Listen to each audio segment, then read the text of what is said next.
After half a mile, the first spots of rain began to fall, and he heard a small thud at the side of the road. It sounded like the fall of an apple, and he went over to investigate. Whatever it was moving, and he brushed the tall grass away, and what it revealed was the surprising sight of a small bird. It was flapping its wings to no avail. It must have fallen from its nest, thought Charlie, and sadly there was no way for him to put it back. He thought for a moment, wondering what he could do. He knew that if he left the bird it wouldn't stand a chance. He tenderly scooped it into his hand, and he placed it carefully into the thick, comforting folds of his coat pocket. He knew it would be safe and warm there. When he got home, his mum was cooking in the kitchen, and Charlie could smell the beautiful aroma drifting through the house. He wondered about telling his mum about the bird, but he quietly decided to keep it a secret. He was worried that the bird would jump out of his pocket and surprise his mum, as he was eating his meal, and he couldn't wait to be in his bedroom in secret.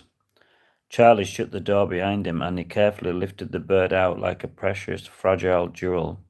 He was so frightened of hurting her or him, he wasn't sure which bird it was. He looked round his bedroom and he wondered where to put it. He wasn't sure if it could fly properly. The last thing that he wanted was for it to fly blind into the window.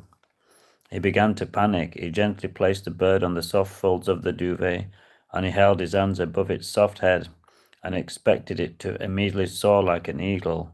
But it was so young that it flapped its wings and it rose a little off the ground, and only to fall back down like an out-of-control helicopter. Charlie tried not to laugh, but he couldn't help it. He rummaged in the cupboards, throwing comics and baseball bats, hats, and tired-looking old teddy bears left and right. And he was... One moment. Turning the page.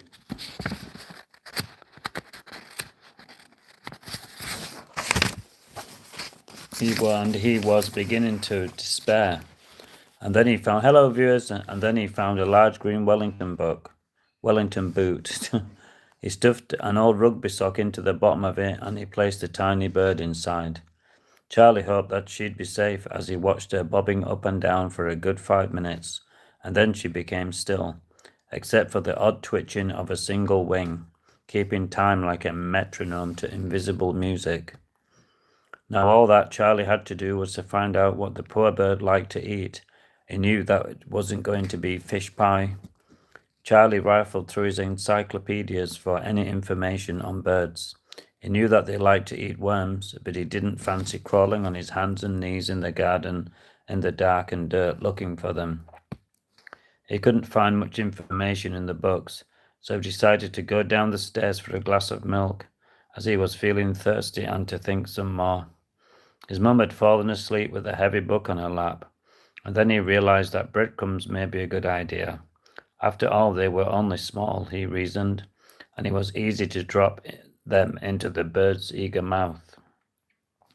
He grabbed a couple of slices of bread, and then it dawned on him that he would need something to put the milk into for the poor bird to drink.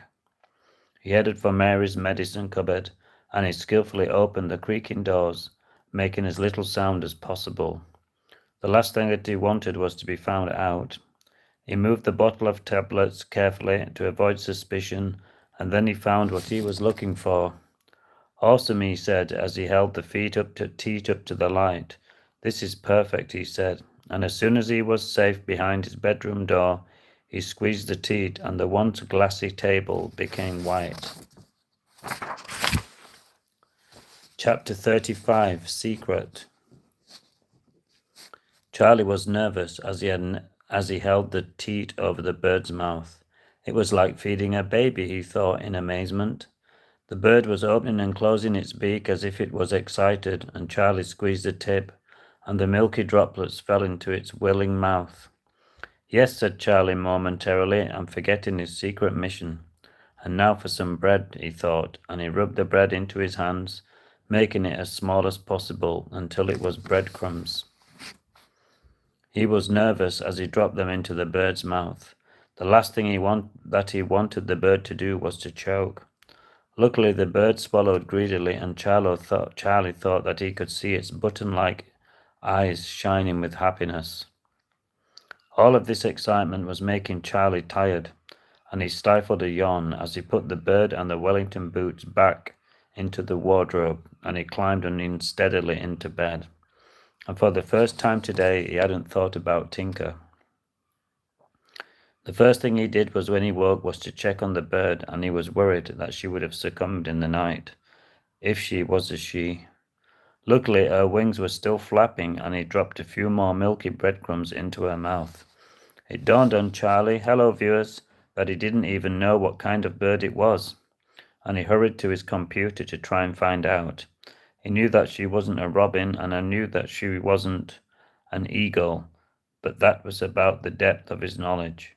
The computer lit up and Charlie typed in the word birds.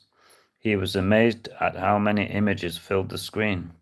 There were so many different types and varieties, it was mind-boggling. He thought. The bird in his possession was small and brown, not colourful or exotic at all, but it meant the world to him. Charlie looked back and forth. The closest match he could find was a sparrow. It was the same colour, the same size beak. That was good enough for Charlie, and he triumphantly decided that it was a sparrow, and his next task was to give it a name. Robin was too obvious, and he racked his brain to think of something clever and different, and it was hard to think of a rhyme for sparrow, so he thought of a half-rhyme. Then the name Harry came to him. That's settled then, he said. It's Harry now, boy or girl, he said to himself. Besides, he thought, she always looked like she's in a hurry, so Harry was appropriate. He dropped some more breadcrumbs into her mouth, and he knew he would have to leave her in his bedroom. Charlie felt guilty as he closed the door behind, and he could hear his mum snoring as usual, and he hoped that she didn't come into his room to clean and find her sparrow flapping about and die of shock. He thought, half worried. He didn't have a clue what he was going to do for the day, but he knew that he couldn't stay in and be under his mum's feet while she hoovered the life out of the carpets. Hello, viewers. Hannah. Charlie was glad that the rain had stopped and the sun was drying the puddles on the pavement. He walked past Tinker's house and he could see his red Manchester United curtain closed. He must be still sleeping, thought Charlie, and he felt a pang of emotion. But he decided not to dwell on it. He was used to being alone, and he still had his comics and his mum to turn to. Every now and then a light would go on and Charlie could see the habits of all the people on his estate, and he wondered what they were having for breakfast and what their plans for the day were. Hello, viewers. After a while he began to get a headache. It was all too much to think about. He bought some bubblegum and he glanced at the newspapers and then at the comics on the shelves. There were so many to choose from. He had hundreds of Spider-Man comics at home, and he glanced at the Hulk and Superman ones and all the other endless superheroes. None of them caught his imagination in the same way. He marveled at the Hulk's muscles, and he began to wish that he had the same. Charlie looked down at his skinny arms, and it wasn't long before he began to daydream.